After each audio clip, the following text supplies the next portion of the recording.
Sweep, la parole est aux danseurs hip-hop.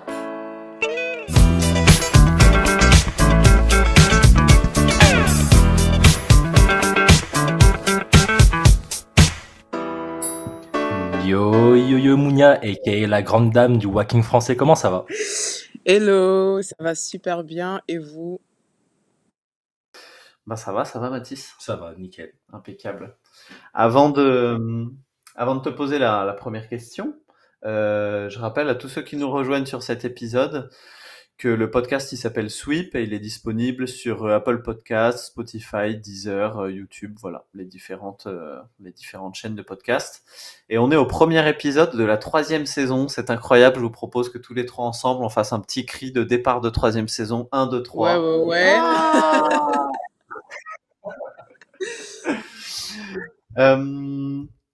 Mounia, on est trop content de te recevoir. Merci de nous dédier un petit peu de ton temps. Pour débuter, est-ce que tu peux te présenter? Oui, donc je m'appelle Mounia Lassangar, je suis danseuse-interprète, chorégraphe, modèle et productrice également. Voilà, si je dois la faire courte. T'as quel âge, Mounia? Putain, les bâtards, je voulais pas le dire. Je viens d'avoir 30 ans. 30 Ouais, j'ai ans! fêté mes 30 ans cette année.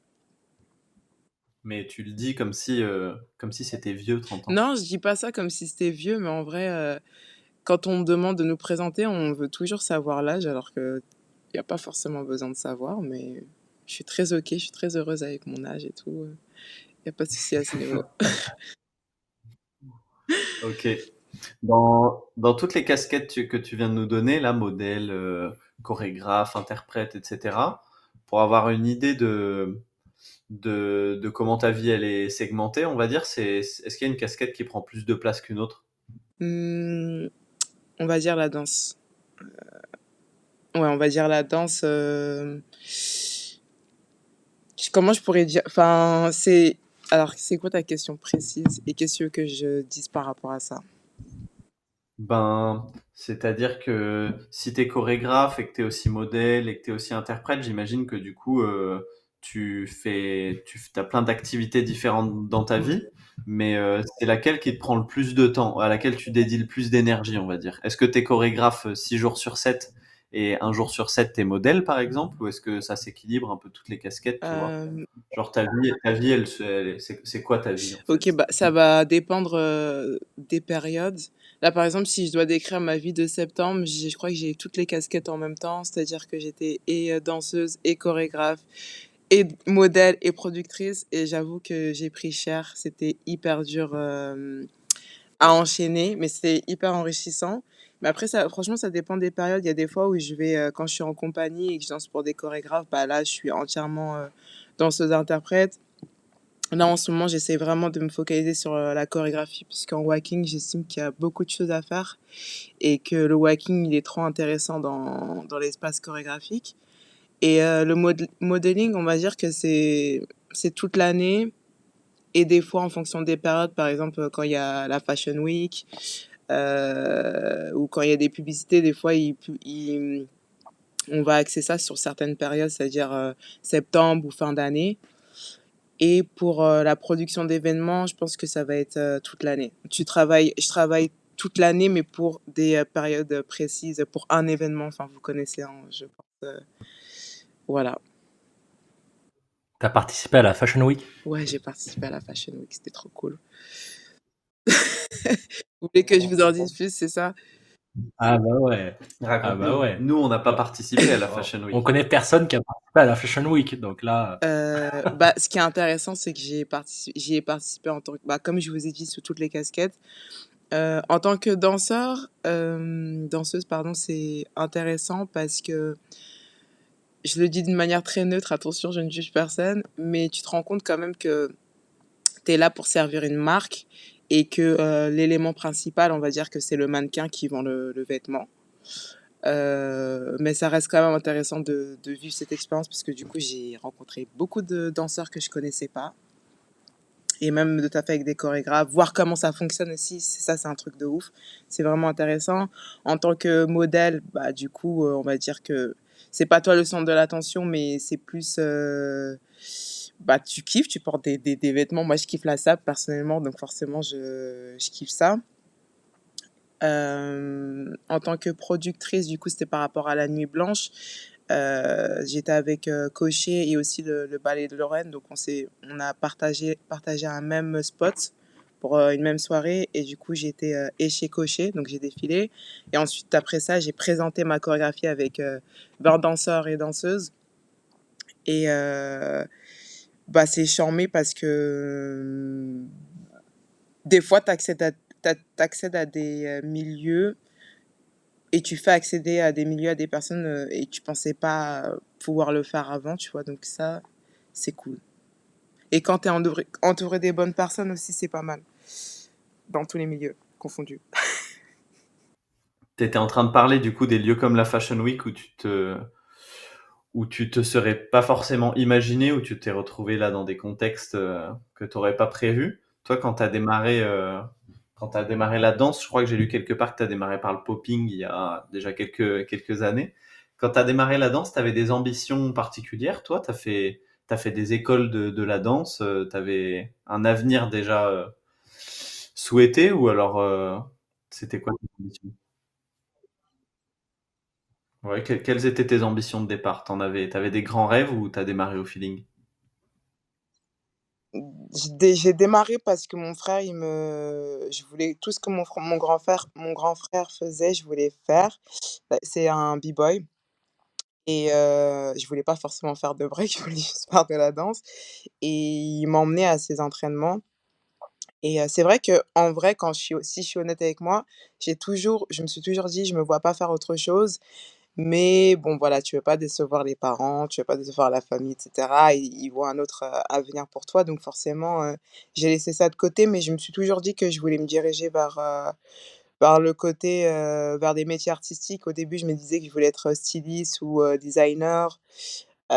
J'ai fait des études en communication, donc j'ai ma licence en communication et je me suis dit: «Bon, bah, pourquoi pas organiser des événements ou des défilés», enfin, en tout cas, des événements dans la mode et après j'ai fait, pour ma dernière année de licence, j'ai décidé de faire mon stage de fin d'année à New York et en vrai, j'ai choisi cette, destination pas pour travailler, mais pour la danse et quand je suis revenue de New York, je me suis dit: «OK, c'est vraiment ça que je veux faire». Donc j'ai fait une formation, de 2 ans. À la base, je devais faire toute la formation, mais au bout de 2 ans, bah, j'ai décroché mon premier contrat, chez Jean-Paul Gaultier. Mais du coup, la formation que j'ai faite, c'était, le Centre des arts vivants et c'était une formation académique et voilà et donc j'ai arrêté parce que j'ai travaillé directement après. Qu'est-ce qui s'est passé à New York pour que quand tu reviennes, tu te dises je veux faire ça? Bah, c'est simple, genre de 8 heures à 17 heures, je faisais mon stage et après de 17 heures jusqu'à 3-4 heures du matin, je sortais en club où j'allais prendre des cours, où je rencontrais des nouvelles personnes et c'était ça pendant 3 mois et je faisais que danser et ouais, j'ai été piquée et je me disais: «Mais attends, si c'est ça toute ma vie, enfin, déjà de un pourquoi est-ce que je me mens? Pourquoi est-ce que je cherche des chemins pour juste me dire: «Bah, en fait, tu veux être danseuse et assume», tu vois? Donc voilà, c'est ça qui s'est passé. C'était une évidence, en fait. Je me suis arrêtée de Mais c'est mentir. intéressant ce que tu Ouais. dis par rapport à se mentir parce que je pense que peu importe qui on est, nos parcours, si on s'écoute vraiment, on sent qu'on a des envies profondes, on va dire, mais en fonction de l'éducation, des peurs qu'on a, etc., on, des fois, on met vachement de temps à se lancer dans ce qu'on sent au fond de nous. Toi, il y a des choses qui ont été, peut-être pour des gens qui nous écoutent et qui ressentent ces choses-là, toi, ça a été quoi l'élément déclencheur qui a fait que tu as peut-être arrêté d'avoir peur ou ou tu as décidé de te lancer? Je sais pas si j'ai vraiment eu d'éléments, mais c'est plus le côté où je crois que quand je suis est-ce que quand je partais à New York, je commençais déjà à faire, des battles. Donc ça me mettait déjà à fond dedans et en revenant de New York, en vrai, j'avais pris pas une année de pause, mais parce que j'avais retapé un semestre, donc il fallait que je valide ce semestre licence, voilà, comme ça tout le monde le sait et Donc je travaillais et cetera et je me rappelle, je parlais avec une pote et tout et elle me disait: «Bah, écoute, si tu veux devenir danseuse professionnelle, bah, je te conseille de faire, une formation. En tout cas, ça va t'aider à t'ouvrir et cetera» et donc j'ai commencé cette formation et en commençant cette formation, je commençais déjà à voyager. On commençait déjà à m'appeler pour, donner des cours et donc je me dis: «Putain, c'est intéressant déjà de voyager par rapport à ce que je fais», alors que j'estimais que j'avais pas forcément beaucoup de bagages. Je passais des auditions et cetera et en fait, c'est venu au fur et à mesure. En fait, j'imaginais des choses, mais je les voulais pas j'étais pas forcément accrochée. Je me disais: «OK, je tente tout, je mets tout dedans. Si ça marche, tant mieux. Si ça marche pas, c'est que j'étais pas faite pour ça» et là aussi où je me disais que j'ai de la chance, c'est qu'au début, ma mère, elle voulait pas et elle a bien vu à un moment donné, bah, que déjà, de un j'ai eu mon diplôme et elle me disait: «OK, dans ce cas-là, si tu veux vraiment faire ça, attention les oreilles, je te laisse 2 ans, je te laisse en gros 2 ans et je vais tout faire pour t'aider». Donc elle m'a aidé à payer mon école et cetera. Je te laisse 2 ans, tu te butes et on voit ce qui se passe. On fait un bilan au bout de 2 ans. C'est pas genre, au bout de 2 ans si tu gagnes pas ta vie avec la danse, tu arrêtes, mais c'était pour faire un bilan et du coup, au bout de 2 ans, j'ai eu mon taf avec, Jean-Paul Gaultier. C'était pas mal le Waouh! symbole. Putain, du coup, plutôt cool la maman. Plutôt cool, ouais, j'ai vraiment de la chance. J'ai vraiment, vraiment beaucoup de chance. Et depuis tout à l'heure, on parle de Jean-Paul Gaultier, de toutes tes casquettes, etc. Mais on n'a même pas abordé le sujet central qui est, mais en fait, quelle est ta danse et qu'est-ce que tu fais? Je pense qu'il y a des gens qui te connaissent, mais il y en a qui doivent se dire, mais qui est-elle? Que fait-elle? Euh, T'es une danseuse de walking? Ouais, ma danse principale, c'est le walking et c'est vrai que je m'exprime qu'à travers cette danse-là, mais comme tu l'as dit avant, j'ai commencé par le popping et le locking et je suis vraiment tombée amoureuse de cette danse-là parce que en vrai, comme mon frère, il regardait des VHS, il y avait et VHS de breaking, mais c'était popping et locking et donc du coup, je regardais ça et le fait déjà que j'aime beaucoup la funk, ça me parlait déjà beaucoup et après j'ai continué, donc j'avais commencé à Vitry et ensuite à Choisy, je m'étais inscrite à c'était je sais pas si c'est une école, mais c'est une sorte de allez, je vais dire c'est une école et il y avait plusieurs styles. Il y avait des arts martiaux plus, de la danse et donc là-bas je faisais du street jazz, j'ai fait de la dancehall aussi, mais à l'époque on appelait raga jam. J'avais rencontré mon prof, Frédéric qui donnait des cours de hip-hop et du coup lui il m'a introduit à Liliane, ma prof qui m'a fait connaître le walking et cette prof-là, elle a toutes les bases. C'est-à-dire qu'un vendredi, c'était elle nous avait donné un cours de popping et de locking. L'autre jour, elle allait faire, house et hip-hop et un autre jour, elle allait faire, walking et après elle allait passer au voguing et donc quand j'ai découvert le walking, j'étais en mode: «Mais» c'est trop bizarre parce que c'était évident et d'un autre côté, j'acceptais pas le côté enfin, toute la culture enfin, je vais pas dire j'acceptais pas, mais je comprenais pas la culture qu'il y avait derrière. Je trouvais ça juste, funky puisqu'on dansait, principalement, sur de la funk ou sur de la house et comme à l'époque, j'étais fan du et je le suis toujours, du film Breaking, bah, du coup, ça faisait sens. Je me disais: «Putain, mais j'aime tellement ce film et c'est la même danse qui est dans ce film et c'est tellement funky, c'est tellement groovy». J'étais en mode: «C'est lourd». Donc quand j'ai rencontré cette danse, j'avais, 15-16 ans et donc je voyais pas tout l'aspect, queer qu'il y avait, toute cette danse de revendication, mais je savais que cette danse-là, elle m'aidait vraiment genre à sortir un peu de soit ma tranquillité ou de ma comment je pourrais dire ça? Bah, du fait que j'étais pas forcément bien quand tu es ado, des fois tu te poses des questions, tu es très deep. Et donc, j'ai pendant un moment franchement, je vous raconte toute ma vie là, c'est pas grave, vous ferez le T'inquiète. tri après. Heu, donc j'ai fait ça, je crois, de mes 15 jusqu'à mes 17 ans. Après, j'ai fait une pause parce que justement, j'étais, en mode études et en mode, bah, fallait que je taffe pour faire rentrer de l'argent et je suis revenue vraiment au walking, avec le battle Section Showtime. Je me rappelle, c'est mon pote, il me disait: «Ouais, il y a ce battle-là, fais-le et tout». C'était un concours chorégraphique et il y avait walking slash voguing. Attention, c'est 2 cultures différentes, même si elles sont cousines. Mais du coup, j'avais passé l'audition et je me rappelle, il y avait Anto, Lay, Rose et la Sandra et je sais pas pourquoi, mais quand j'ai passé l'audition, je pourrais pas vous dire le sentiment que j'ai eu, mais j'étais en mode: «En fait, c'est cette danse-là que je enfin, que je dev c'est cette danse-là qu'il me faut, en fait». Et en sortant de ce battle-là, j'ai commencé à me buter, mais je me butais tout le temps dès que j'entrais de cours. Je me butais, je me butais, je me butais, je me butais et c'était une évidence. Et il y a un moment où j'étais en mode: «Bon, bah, j'ai 2 danses que j'aime beaucoup, la house dance», donc je faisais les 2. Et en fait, je vais pas vous mentir, je trouve ça ces 2 danses-là, elles sont très dures et bah, naturellement, j'ai fait un choix qui est de rester, dans le walking et même aujourd'hui, je trouve cette danse encore très dure. Genre, je suis en mode quand je revois mes pas, je me dis: «Mais c'est c'est c'est trop dur», mais je kiffe donc je continue. Je sais pas si je pourrais dire que je suis une danseuse de walking, je me considère comme, enfin une danseuse et que le walk et que je m'exprime à travers le C'est quoi walking. qui est dur dans le walking? C'est la c'est la régularité, c'est-à-dire que, bah, je pense que comme dans toutes les danses, tu es obligé à un moment donné de répéter un mouvement pour qu'il devienne naturel et qu'à travers ce mouvement-là, tu puisses, t'exprimer. Et bah, c'est comme les sportifs de haut niveau, quand tu arrêtes un moment de t'entraîner, bah, même si ton corps, il garde en mémoire certains mouvements, c'est dur de s'y remettre et de retrouver la puissance que tu aurais pu avoir quand tu t'entraînais à un haut niveau.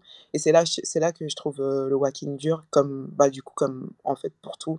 C'est-à-dire que si tu t'arrêtes et que tu reprends, c'est dur.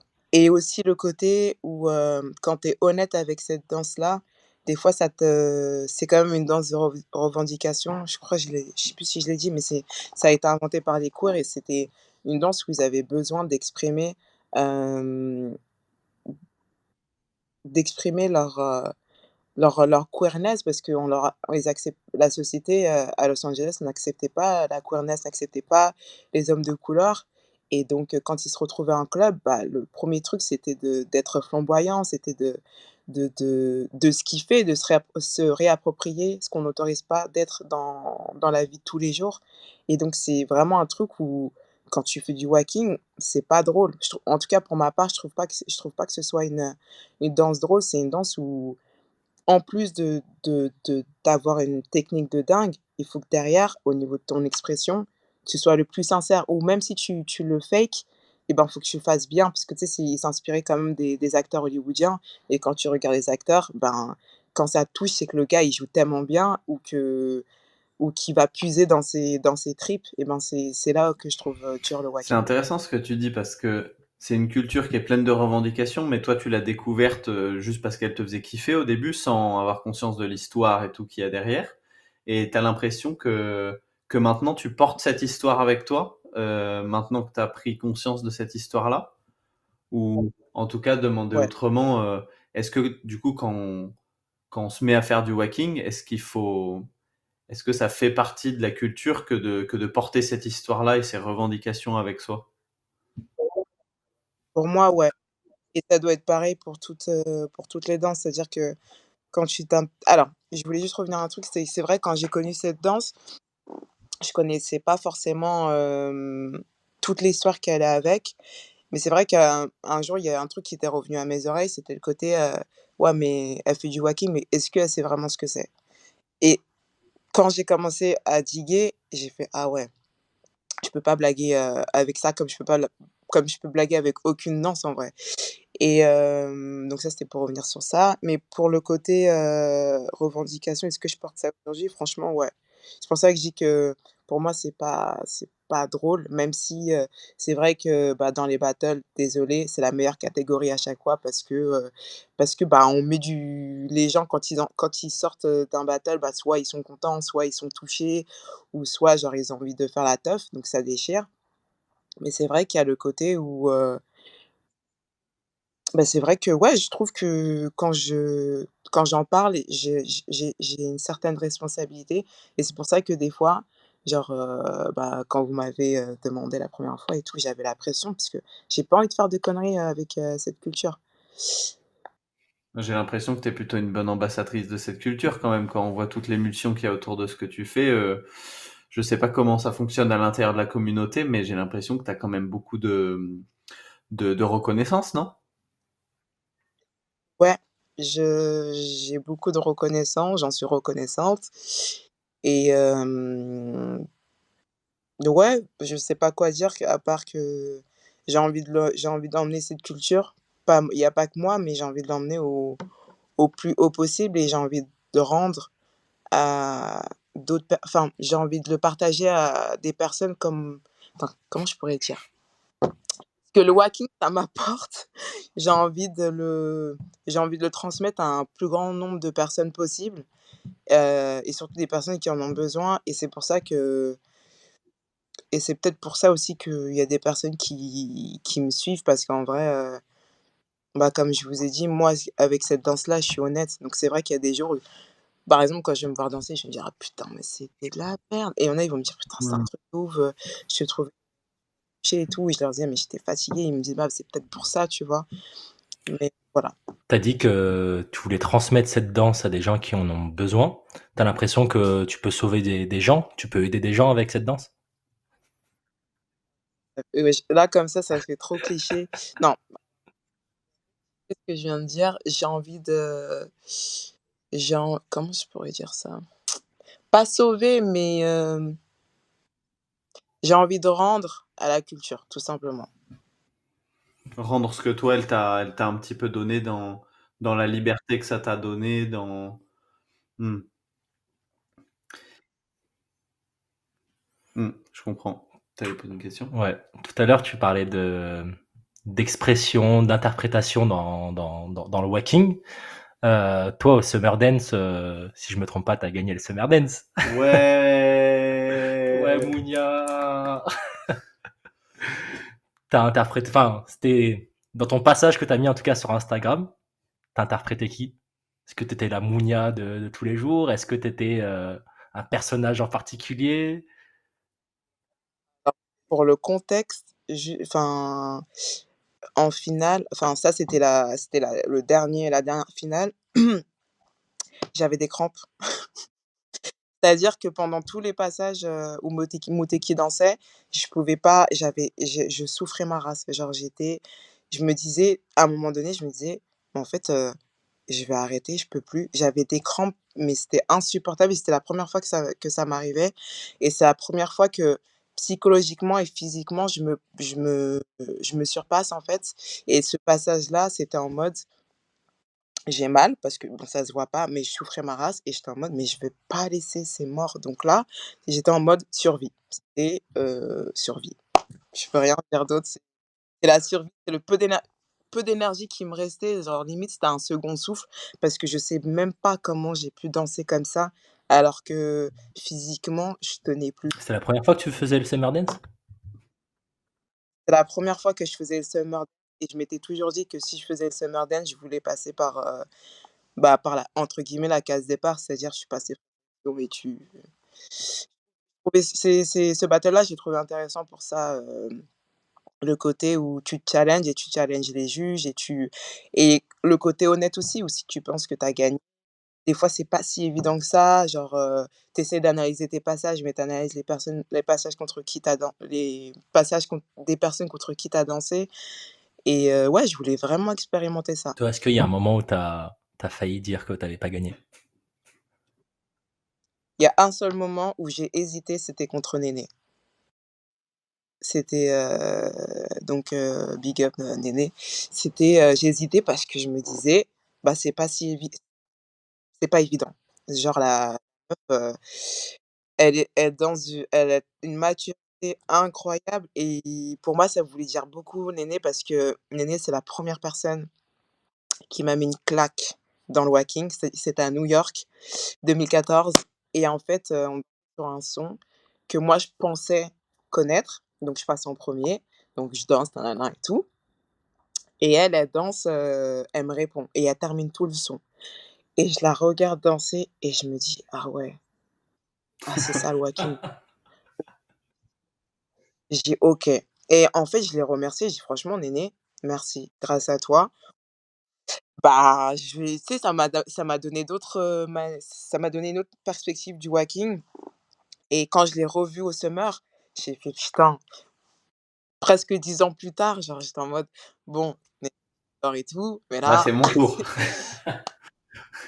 pas forcément, mais juste, j'ai envie de voir ce que je peux faire, heu, comparé à 8 ans avant», tu vois? Donc ouais, c'est le seul passage où j'ai Les battles, ça a une place importante dans ta vie? C'est important la compétition pour toi? Ouais. ouais. Heu, mmh, ouais, c'est important parce que franchement, depuis que je suis ado, je regarde les vidéos, je regardais les Juste Debout. Ma prof, j'allais dormir chez elle. À chaque fois, genre, elle me mettait les DVD, elle me dit: «OK, lui, c'est lui, il a fait ça, elle, c'est elle, très importante, dans le milieu hip-hop, dans le milieu» franchement, elle me présentait toutes les personnes et moi, du coup, après, je diguais, je regardais, genre, il y a des personnes, carrément, je regardais un passage et grâce à ces personnes également, je connais la musique par cœur juste parce que je voyais ces et je me disais: «Mais» enfin, la sensation que ça me procurait, au-delà de gagner, c'était ce truc-là où je me disais: «Ils sont tellement excellents dans leur danse que tu vois plus la danse, tu vois que la musique» et c'est ça qui m'a inspiré le plus, dans le battle et le fait que, bah, tu dois te surpasser et que tu rencontres beaucoup de personnes grâce au battle, ben, j'ai déjà je me tu fais partie d'une communauté et tu rencontres des gens jamais tu pensais que tu rencontrerais dans ta vie, en fait. Donc les battles, c'est important de ouf. Et puis je trouve que c'est cool de le dire parce que des fois, enfin nous dans le break, etc., il y a l'aspect communauté, se retrouver qui est important, mais des fois il y a une sorte de tabou, on veut pas avouer qu'on aime bien la compétition, etc., alors qu'en fait c'est quelque chose qui nous regroupe aussi souvent. Ah mais franchement, ouais, je suis d'accord et j'ai aucune honte à dire ça parce qu'en plus, même historiquement dans le wacky, heu, les wackers, ils appelaient ça des contests à l'époque, mais ils se battlaient déjà et en fait, c'était, c'était quoi? C'était les wackers, ils se tapaient sur un son, donc le DJ Michelangelo, il mettait un vinyle il dansait sur de l'underground disco et en gros, c'était le DJ qui décidait qui est-ce qui a le mieux dansé et c'est-à-dire que si tu as bien de beats et ben, tu alors comment on dit ça? J'ai le mot en anglais et j'ai pas le mot français, quelle honte.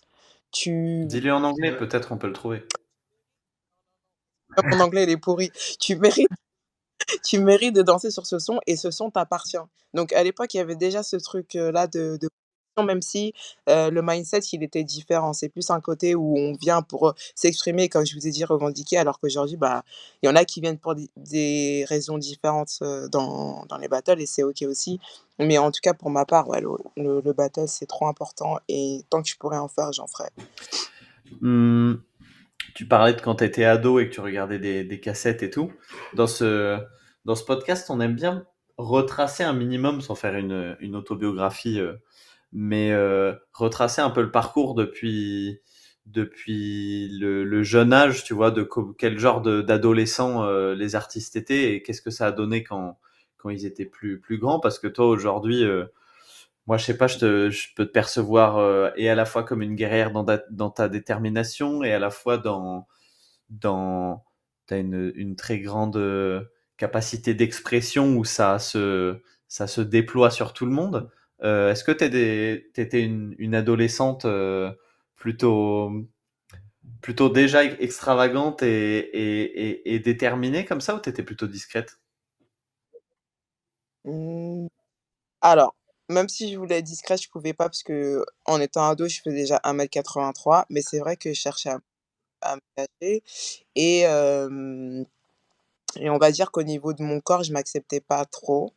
Donc et j'étais très timide, très, très, très timide. Mmh,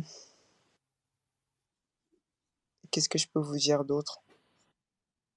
Ouais, moi ça me donne envie de rebondir. Tu parles de l'acceptation de son corps, mais de manière plus globale, en tant qu'artiste, je trouve ça prend du temps de s'accepter soi et d'aimer ce qu'on fait.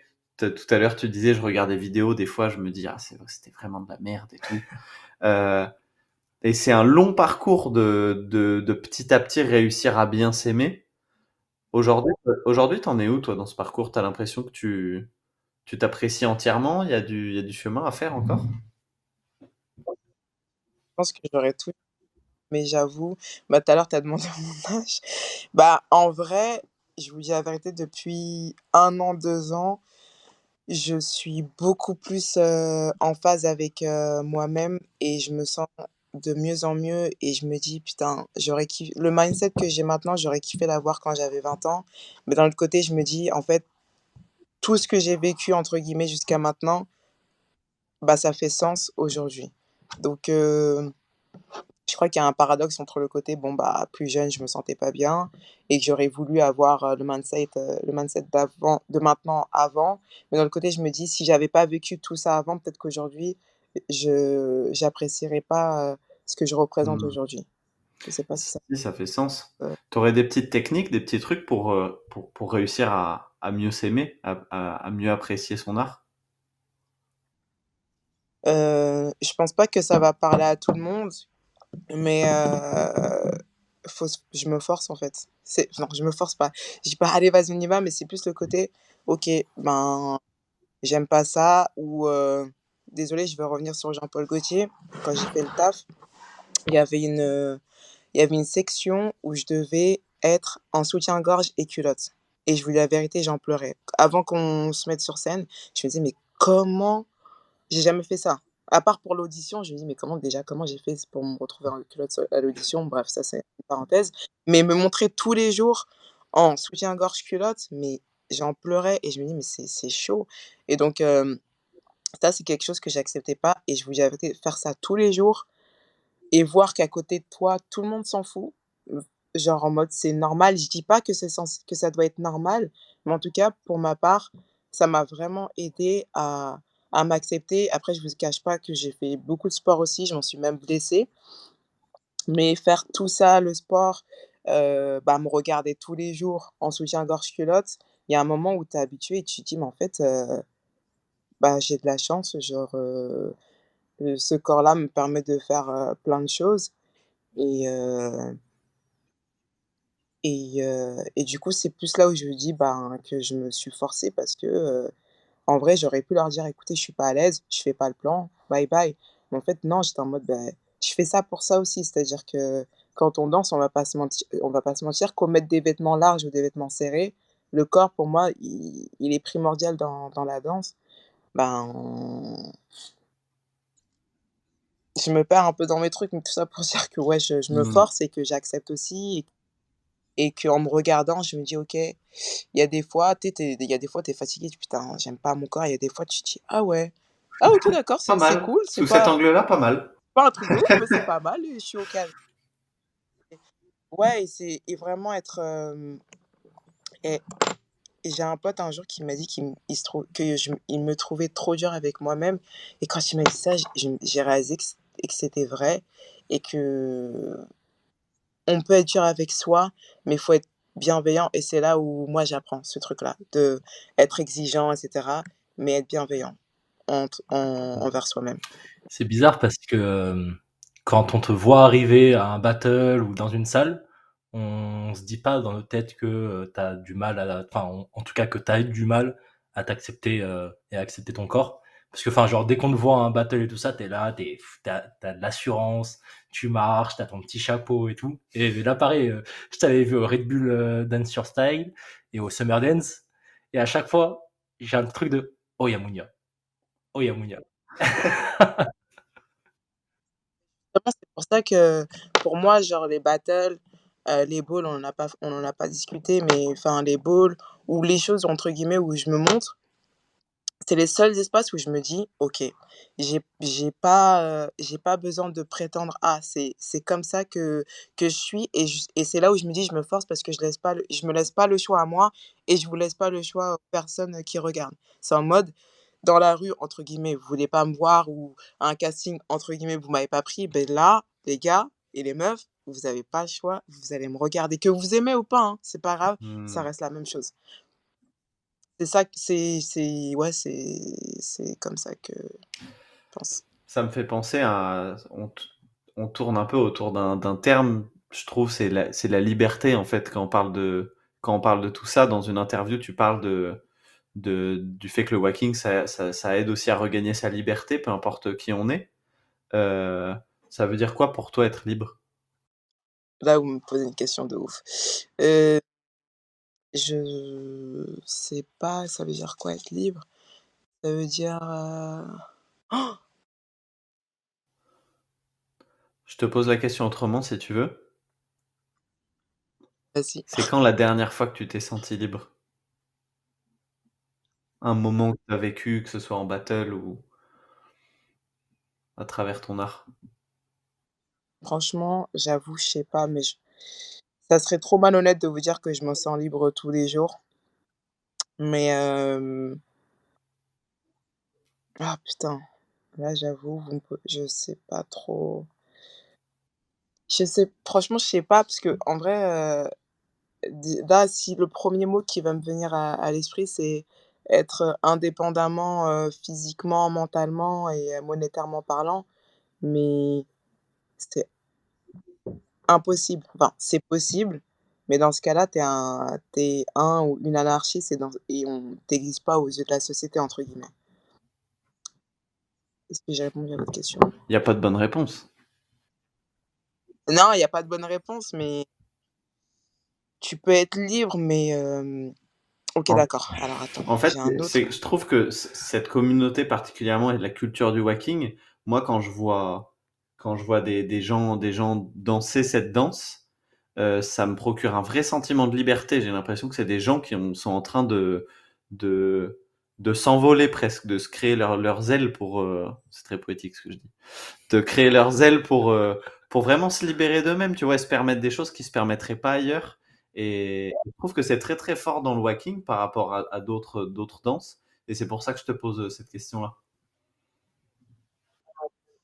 Heu, OK, tu me parles de liberté par rapport au walking, mais pas en général. C'est ouvert. OK. Heu, Bah, pour le walking, bah, je dirais que c'est plus, à partir du moment où tu trouves ta résilience, peut-être que la liberté, naît de cette résilience-là. Hem Et en général, Ok. Joker. Joker. Elle a sorti la carte Joker. Elle a sorti Elle la a carte fait- Joker, bien joué. Il ne lui reste plus que 2. Ouais, on aimerait aborder un sujet avec toi, Mounia. C'est le sujet des saps dans le walking. Dans le walking, vous avez toujours des saps de ouf, pailletés, brillants et tout. Vous êtes dans le break, on n'est jamais comme ça. On a un vieux jogo, c'est Désolée, j'ai envie de les b-boys, j'aimerais bien en discuter avec vous par rapport à la SAP. Moi, récemment, j'ai participé à une sorte de documentaire, que Timo, il est en train de préparer et il a mis une vidéo et je suis désolée et puis même quand tu regardes, les films à l'époque, Beat Street, Breaking et cetera, franchement, les b-boys, ils s'étaient sapés de ouf. Donc, et limite, ils étaient beaucoup plus sapés que les wackers. Donc, je comprends pas pourquoi vous vous sapez plus comme ça aujourd'hui. Désolée, je retourne la T'as la question, réponse pour mais moi ou pas? très intriguant. Ben,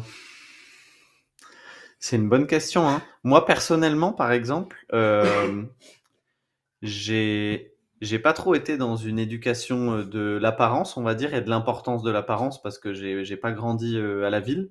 Peut-être que c'est bien ça. Et du coup, longtemps, j'ai refusé l'idée que le style de sap c'était important. Genre, moi, j'avais envie de me dire, en fait, ce qui est important, c'est les mouvements que je fais et que ma danse soit belle. Et limite, les vêtements, peu importe, en fait. Ce qui compte, c'est la qualité du mouvement, tu vois. Et, et du coup, longtemps, moi, je sais que que du coup, je me posais pas trop la question de m'habiller de manière ou élégante ou avoir un personnage ou en tout cas toutes ces questions-là. Mais je sens que je suis en train de changer par rapport à cet avis-là, tu vois. Mais, euh, mais Mathis, il s'habille bien mieux que moi dans la vie, donc on va lui retourner la question. Et moi, pour le break, je fais aucun effort. En fait, c'est que je cherche vraiment à être le plus à l'aise possible et que dès que je vais me saper en mode petite chemise, petite ceinture et tout, et ben en fait, enfin, je vais pas être assez à l'aise pour pouvoir arriver et faire des grands tracks, des grands trucs comme ça, tu vois. Je dis pas que c'est super technique dans le break non plus, mais je suis pas super à l'aise en fait, tu vois. Et du coup, avoir un petit survêt en mode un peu pyjama, ça me va très bien. D'accord. Bah ouais, c'est intéressant. Euh, Noé dit que tu cherches vraiment de personnages enfin, en tout cas à l'époque. Et pareil, quand j'ai regardé ces vidéos-là, ben, j'ai vu que quand même les b-boys, ils s'inspiraient enfin, de trucs dans la vie de tous les jours, genre de Superman, de personnages comme ça. Et je me dis, putain, mais en fait, le walking et le breaking, pas forcément dans la danse, mais dans les idéologies, des fois, ils ont des trucs grave similaires. Mais pourtant, aujourd'hui, on est si on doit parler de danse et culture complètement opposées, je dirais que c'est le b-boying et le walking, alors qu'en fait, je vais répondre à votre question par rapport à la SAP. C'est ça, c'est un peu la même chose, mais du coup, pour la SAP, ouais, c'est important. Mais à l'époque, pareil, genre, quand les personnes, elles se retrouvaient en club, des fois, elles s'habillaient pas forcément pour aller en club. Elles arrivaient, elles sortaient du travail ou, elles étaient, en train de chiller dans la rue et elles venaient en club, comme ça. Mais c'est vrai qu'au fur et à mesure dans les battles, parce que ça a quand même été c'est redevenu à la mode, début années 2000 et c'est le walking, mais il est rené directement il renaît, pardon, directement dans les battles et c'est les femmes qui ont pris un petit peu le, mmh, la culture en main et c'est vrai que quand elles sont arrivées là à SGI, House Dance International, elles étaient toutes sapées, genre, c'était incroyable et c'est vrai que, ben, au fur et à mesure, on se dit: «Bon, bah, et c'est grave important. En vrai, tu as des personnes, elles vont pas miser sur la SAP. Moi, je sais qu'il y a des fois, je vous dis la vérité, je fais un battle, j'arrive avec mon jean et un t-shirt et ça me va complètement parce que, bah, par exemple, comme tu dis Mathis, j'ai envie de me focaliser sur, mon mouvement. Mais par exemple, au Summer, j'étais avec mon pote, Dicky, il m'a dit: «OK, j'ai ça pour, quand tu vas passer, l'étape, des juges et tout» et au début, je me suis dit: «Oh aïe aïe aïe, mais comment je vais faire?»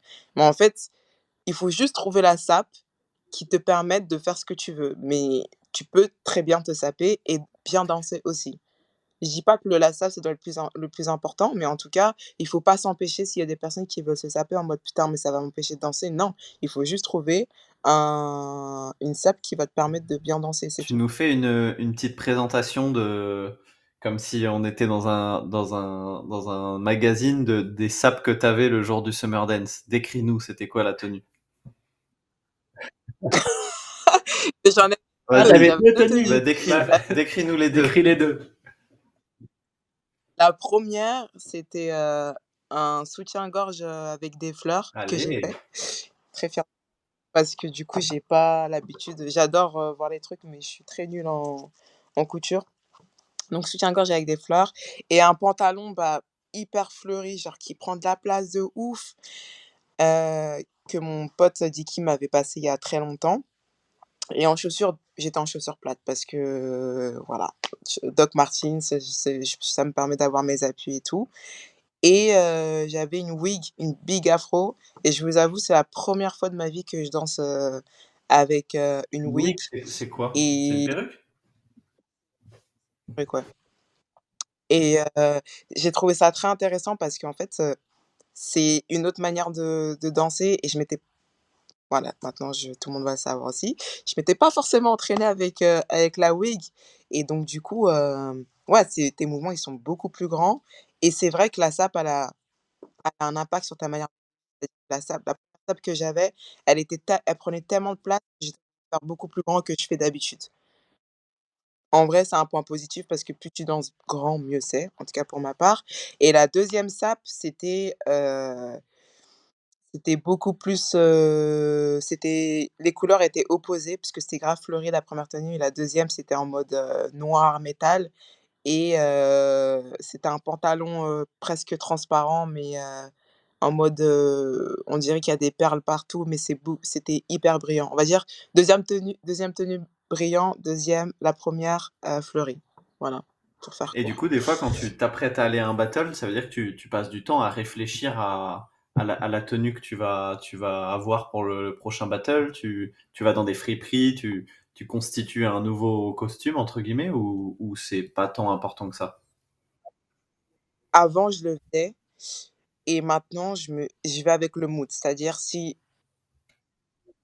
il y a des fois, c'est comme le matin, je me lève, des fois, je suis inspirée, je me dis: «Oh là là, j'ai envie de faire ça, ça, ça, ça» et le look, il est archi bien et il y a des fois, j'ai pas d'inspiration et je me dis: «Putain» et je me force pas. C'est la même chose pour les battles ou des fois, j'ai des potes, je me rappelle pour le Old School Night, un battle que j'ai fait au Japon, ben, j'avais pas d'inspi et ma pote Madoki, elle m'a dit: «Hey, je te vois dans ce truc-là, bah, c'est parfait».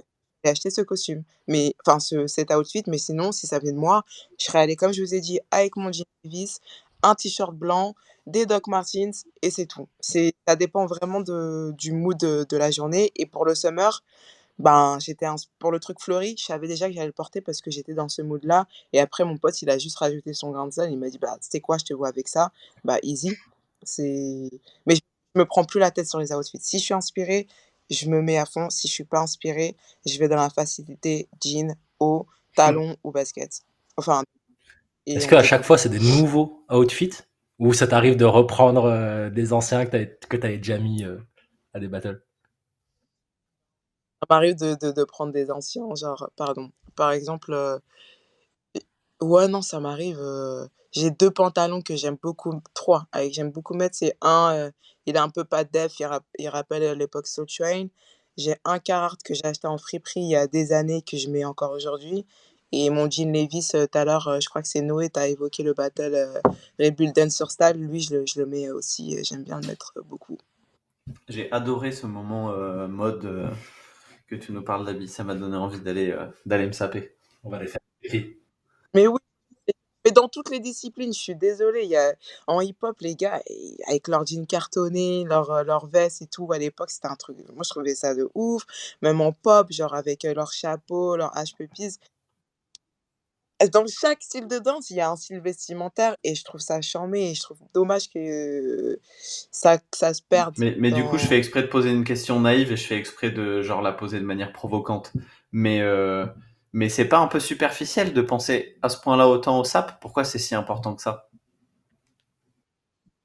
non, je trouve pas ça superficiel, heu à partir du moment où tu es dans une culture, quand tu regardes les archives, tu dis: «Ah mais la SAP, s'ils s'habillaient comme ça, c'est qu'il y a une certaine raison et que même à l'époque, ils allaient pas forcément acheter des affaires. Ils faisaient avec ce qu'ils avaient. C'est-à-dire, tu sais, quand ils mettent un lacet pour que ça serve un lacet pour remplacer une ceinture, c'est un truc de ouf. C'est stylish de ouf et pourtant ça coûte pas d'argent. C'est dans ce sens-là où, pour moi, le style il est important. Je parle pas c'est pas genre, se prendre la tête sur le vêtement, mais c'est juste qu'il y a un contexte historique qui va avec la danse et je trouve ça intéressant, que d'embrasser tout le contexte et pas juste forcément la danse. Ok, tu m'as convaincu. Du coup, j'ai une dernière question. Mathis et moi, on a besoin de se trouver un nouveau style pour aller faire des battles. Comment on fait pour trouver le style qui nous va pour les battles? Bah, franchement, je sais pas si je vais vous aider, mais faut y aller avec le mood, hein. Comme je vous ai dit, enfin, pour ma part, je vais avec mon mood du moment. Je sais pas ce que vous aimez et du coup, je vais répondre à votre question. Je suis une très mauvaise, styliste.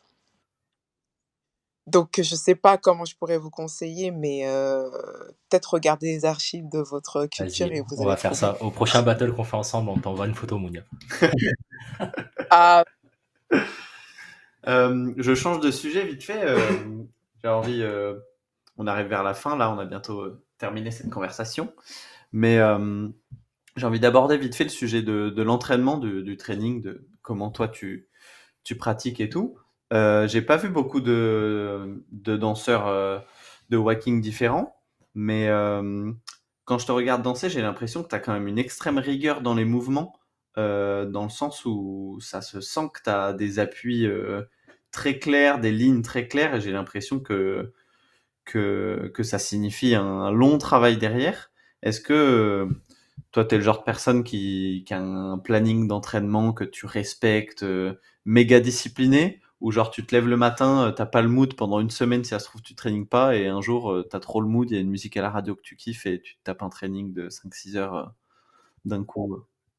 Bon, déjà, ça normalement que tu me dis ça, j'avoue qu'au début, je complexais un peu par rapport à mes lignes parce qu'on me reprochait souvent ce truc-là où j'avais la danse et j'avais le caractère, mais qu'au niveau des lignes, c'était pas trop ça.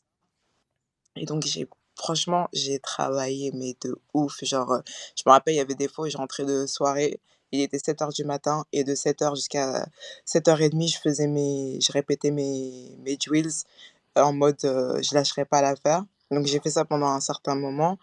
Je le fais moins maintenant, mais c'est vrai que plus j'avance, plus je me dis: «Les bases, c'est le plus important» et c'est ça qui va me permettre aussi d'avoir de nouveaux chemins. Après, j'ai plus cette rigueur-là que j'avais quand j'étais plus jeune. Quand j'étais plus jeune, ça fait trop rire. À l'époque. À l'époque, mais par contre, comme tu dis, genre, ça me prend tout le temps et je sais pas pourquoi, quand je fais la vaisselle. Je fais la vaisselle, j'ai ma musique et des fois je fais pas la vaisselle et je vais m'entraîner pendant des heures et il y a des fois, comme tu dis, bah, pendant une semaine, je suis pas dedans, j'ai pas envie de m'entraîner, mais je sais pas comment vous dire, mais mon cerveau, il reste quand même actif parce qu'à partir du moment où j'écoute de la musique, je m'imagine des mouvements sur cette musique-là et en fait, ça reste et du coup, quand je réécoute cette musique ou j'écoute une autre musique et que j'imagine un mouvement, ben, le mouvement, il va entre guillemets «sortir automatiquement» donc en fait, je sais pas si ça fait prétentieux de dire ça, mais je m'arrête jamais vraiment, si peut-être physiquement, mais mentalement, je reste Tu as active, l'impression que de faire ces courtes pauses, physiques, ça t'apporte après quand tu reprends ou pas? clairement. Genre, je suis dans la digestion un peu, bah, c'est comme quand tu es à l'école, des fois, tu apprends des trucs, tu dis: «Putain, mais pourquoi j'apprends ça?» et 50 ans plus tard, tu te dis: «Ah, mais en fait, c'était pour ça». Bah, Hmm. c'est un peu ça. Le théorème de Pythagore, en fait, ça m'a mené ici 30 ans plus tard. Bah, oui, du coup, j'ai des bonnes lignes grâce Ouais, au théorème. c'est Tout prend évident. sens. Ouais, non, mais oui, c'est ça sur le moment, j'avoue, des fois, je complexe, je me dis: «Putain, mais là, j'ai pas assez travaillé, il faut que je travaille». Et après, quand je reviens sur le truc, je me dis: «Ah, putain, mais en fait, il y a des nouvelles choses, qui sont sorties». Faut juste trouver son équilibre. Il y en a, je sais, qui doivent travailler tous les jours et ça leur va comme ça. Moi, je sais qu'il y a des moments où je dois faire des pauses, mais là où je m'entraîne le plus, c'est quand je vais en soirée. Genre, j'ai eu de la chance, ma prof, elle m'a beaucoup, éduquée à ce niveau-là et j'allais déjà en club, enfin, quand j'allais en club, j'étais mineure et les moments où j'évoluais le plus dans ma danse, c'est quand j'étais en Mais du soirée. coup, tu débarques en soirée et tu te mets dans un coin et tu travailles tes lignes ou ça se passe comment? Ou juste tu te lâches et juste le fait de danser, c'est à force de répéter les mouvements, ça te fait travailler? Comment ça se passe? De la soirée, c'est des gens avec qui tu danses parce que quand tu vas en soirée, tu sais pas sur qui tu vas tomber, à part si tu appelles tes potes et tu dis: «Ah vas-y viens, on va en soirée». Mais voilà, par exemple, New York, c'est un exemple de ouf, genre, la plupart des gens, c'était des tu sais, tu as un moment, genre entre mai et août, où tu as des gens de la terre entière qui viennent à New York et donc c'est tout style confondu et des fois, bah, j'ai changé avec des gens du hip-hop, des gens de la house, des gens de la ballroom, des gens enfin tout style de danse et c'est là où c'est là, tu plus en mode: «OK, bah, je vais faire que du walking». C'est genre, bah, tu as un échange comme là on discute, ben, c'est la même chose, en Et soirée. tu t'entraînes des fois dans des salles? Est-ce que dans la communauté walking, vous louez des salles et vous allez vous entraîner dans des salles comme on peut le faire en break ou, c'est seulement soirée quand on fait la Ouais, vaisselle? non, pardon et là, c'est ma manière à moi de pratiquer. Hmm. Personne qui pratique non, non, bah, du fois par semaine, j'organise un training tous les jeudis d'ailleurs dans bon, vous la voyez pas, mais enfin, ils vont pas la voir les gens, mais c'est dans cette salle-là. Et donc ouais, j'organise des trainings, les gens ils viennent, il y en a qui se mettent dans un coin, ils revoient leur base, des fois ça part directement en cypher. Mais oui, des fois je m'entraîne dans des salles comme tout le monde, devant un miroir, je regarde mes lignes, je regarde mes chemins, etc. Stylé. La culture du whacking, du coup, on n'a pas parlé du voguing et tout, parce que pour le commun des mortels, il y en a plein qui font l'amalgame entre les deux, etc. Du coup, avant que tu nous expliques peut-être la différence entre ça pour que les gens fassent plus l'erreur entre les deux, le whacking, du coup, ça vient d'un mouvement homosexuel qui est né dans les années 70-80, c'est ça, aux États-Unis? Bah, ça vient de la culture LGBTQIA+.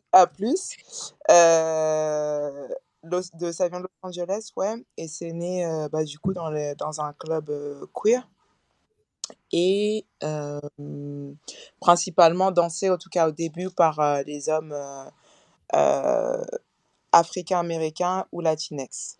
Et après, quand tu regardes un peu les archives, c'est vrai que tout le monde dansait cette danse. Quand je dis tout le monde, c'est toutes les origines. Et il y avait aussi des femmes hétéros, pas beaucoup, mais il y avait quand même aussi des Et femmes. du coup, d'être dans une communauté LGBTQIA+, on est à une époque où on n'en a jamais autant parlé, j'ai l'impression, de ces communautés-là. Toi qui es dans une mouvance artistique qui regroupe ces communautés-là, tu as l'impression que dans notre société, on a encore beaucoup de chemin à faire pour l'acceptation de ces communautés, ou alors on en est où pour toi? Enfin, moi, de, de mon privilège en tant que femme hétéro, c'est-à-dire que moi, par exemple, j'aime bien faire les battles of style. Et c'est vrai que dans les battles of style, la catégorie que je défends, c'est le walking. Ben, on va dire que ça va être beaucoup plus acceptable qu'un homme queer qui embrasse en plus sa queerness, parce que des fois, il y a des hommes queer qui vont pas forcément le montrer, surtout dans le milieu hip-hop, tu vois. Et en vrai, je comprends parce que dans les mentalités, je dis pas que tout le monde est comme ça, mais c'est compliqué. Il y en a qui te jugent, qui vont te juger ouvertement, et c'est là où il y a du travail, et c'est là où bah, des personnes comme moi, on doit, j'aime pas dire ce mot-là, mais on doit éduquer et faire comprendre que on cohabite en fait dans le même espace, et que en vrai, je devrais même pas dire cohabiter, c'est juste on devrait s'en foutre. C'est juste on partage une même vision. Bien, on parle pas de ça. Bon, après, c'est très utopique, tu vois, mais il y a beaucoup de chemin. Je reste très optimiste parce que de plus en plus, surtout dans les battle walking, les gens ont de moins en moins peur de se montrer et d'aller dans les battle hostile se défendre.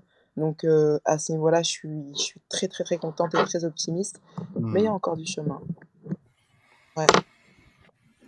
Écoute, Est-ce que ce serait pas le moment de clore cette interview, mon Noé? j'ai l'impression que ça ressemble à une fin de conversation. Du coup, je crois qu'on va partir sur les questions rituelles. Je crois qu'on va partir sur les questions rituelles. La première question, Mounia, est-ce que tu aurais 3 battles, spectacles, performances, que tu veux, que tu nous conseillerais d'aller voir, que tu conseillerais aux internautes qui nous écoutent d'aller voir?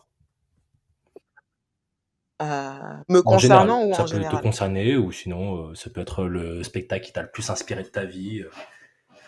Ou un battle légendaire. Un film français. Aujourd'hui, il peut paraître, mais moi, il m'a énormément marqué. Ça s'appelle Le Défi. Je sais pas si vous Pas du tout. connaissez ce Moi, je film. connais, ouais, avec Benji. Franchement, je suis dis la vérité, je crois que je l'ai regardé 50 fois. Donc, je vous conseille de le regarder si vous le trouvez. Je crois qu'il est sur YouTube, mais en très mauvaise qualité. Donc ça, c'est le premier truc que je vous conseille d'aller voir. Qu'est-ce que je peux vous conseiller de voir? Une présélection qui m'a marqué en termes de walking. Faut taper Walking Step Your Game Up prelims, et en fait, vous allez voir toutes les Canadiennes, enfin tous les Caries. passer des présélections et ça m'a marquée parce que toutes ces personnes-là, comment elles se donnent dans les présélections, c'est incroyable. Je pense que je vous enverrai le lien parce que j'ai peur que vous choisissiez une mauvaise vidéo. Ça marche. Donc, je verrai le lien à ce niveau-là et 3e chose, est-ce que je peux vous allez, récemment, j'ai mon pote qui m'a fait découvrir ce son-là qui s'appelle, History et en fait, c'est l'histoire de la house dance mais en 6 minutes, enfin la house music pardon. C'est pas l'entièreté mais ça englobe tout et avant-hier, je l'ai écouté du coup en faisant la vaisselle et j'ai eu les frissons, chauds donc je vous invite, Nice, à on ira l'écouter. voir tout ça. On a un rituel dans le podcast, c'est qu'on demande à chaque fois à l'invité précédent de poser une question pour l'invité suivant. Donc, toi, tu es la première de la saison 3, donc il n'y a eu personne avant toi, malheureusement. Mais quelque part, ça t'arrange. Et par contre, la personne qui est après toi, c'est Faïs, Faïs de Paris, qui est un danseur hip-hop. J'imagine que tu vois Pas très très bien qui bien. c'est. Donc, vu que tu vois très bien qui c'est, déjà, tu vas nous le décrire en 3 mots, s'il te plaît. Ouais, je dirais éternel, mathématiques, mais pas forcément mathématiques négatives, mais comment il a développé toute une danse et Vice quoi. Faïs. Voilà. Faïs. Ok. Et tu as le pouvoir, tu as le droit de nous donner une question ou un sujet à aborder avec lui. Ça peut être une question piège, ça peut être une question sympa, ça peut être un sujet où ça t'intéresserait de le voir s'exprimer dessus. Quand est-ce qu'il vient faire un battle walking? Allez. Bien joué. Mais écoute, on lui posera la question soit au tout début de l'interview, soit à la fin, mais tu peux être sûr qu'on lui posera. J'écouterai avec, Cool. grand plaisir. Et ben Mounia, t'as hésité à répondre à l'invitation, mais C'était incroyable. ça s'est bien passé, ça fait plaisir. Ouais, ça s'est bien passé, merci, vous m'avez mis, à l'aise. Je vous avoue que juste avant, j'avais un peu mal au ventre, mais merci en tout cas de vous intéresser, à moi, ça me touche, Avec énormément. plaisir. Avec plaisir. Et on te souhaite une bonne continuation et à la prochaine. Yes. Ciao.